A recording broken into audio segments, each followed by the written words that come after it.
Even if it's a true spirit, it leaves people with no power to resist. The true spirits went to look at Zhu Gonglia's appearance lying on the ground. It stared at him for a long time. Then disparaged, a mere pig demon, just a useless livestock. Bearing the pain, Zhu Ganglai trembled, propped himself up and said, "The treasure is piercing my heart." The true spirit didn't understand what he was saying. Zhu Ganglai raised his hand, still full of lightning, grabbing its neck. It didn't know why this was happening. It seemed that its divine power had been drained in an instant, completely losing the ability to release the light of the gods. Zhu Ganglai had returned to the form of Zhu Beiji. "Yes, I am a pig, but I won't allow myself to be killed." He angrily grabbed its neck, lifting it high, then slamming it hard on the ground, without any mercy. The Huaxia people were delighted to cheer. Tianping Marshal is too awesome.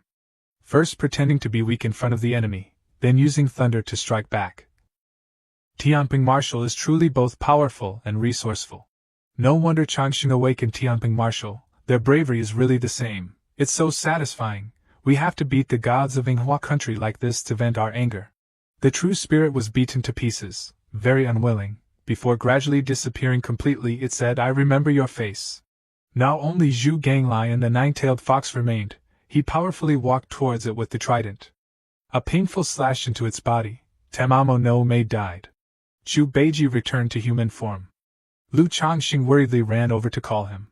Zhu Ganglai told him not to come near him. Changxing obeyed him, and was shocked to see the marshal collapse.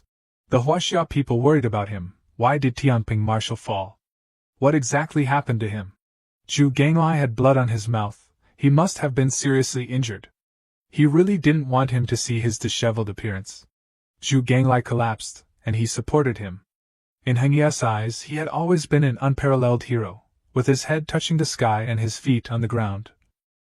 But now he was very weak. If he hadn't been so self-deprecating at that time, and had been a little braver, would the ending have been different?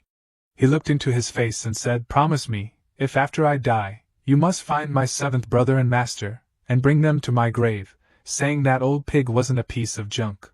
Lu Changxing replied painfully, "No, I want you to say it yourself." Zhu Ganglai had fainted, not answering him. "People of Huaxia country, respect my god." Seeing that the situation was not good, Li Xian was extremely worried. Quickly turned around and told everyone to offer food. People across the country watching the game also rushed to follow suit. They offered hundreds and thousands of delicious dishes to the true spirit of Zhu Beiji, or rather, the dying Tianping Marshal in the Pantheon. Not long after, the host announced the mythological arena battle. The fourth match, Huaxia country versus Yinghua country. Huaxia country wins. At this time, Lu Changxing still stood there like a statue, without expressing anything. The host continued, "Next is an exciting decisive battle. We absolutely can't imagine that Huaxia's willpower is so firm." The Huaxia people did not show joy at all. They all put their hands together and prayed for Tianping Marshal, hoping that he can recover smoothly. "This match has cost us too much strength without any belief, but can fight to the end with the 3S level demon god of Yinghua country. What kind of willpower is this after all?" Lu Changxing shed tears. Then he suddenly heard Zhu Ganglai wake up and say to himself, "Men shouldn't shed tears easily. Old pig is not dead yet." He happily called him. Zhu Ganglai was helped up by Lu Changxing, and happily said, "We won, kid." In the audience area of Bangzi country, someone asked his teacher in a hesitant voice, "The gods of Huaxia country have the strength to defeat their opponents easily.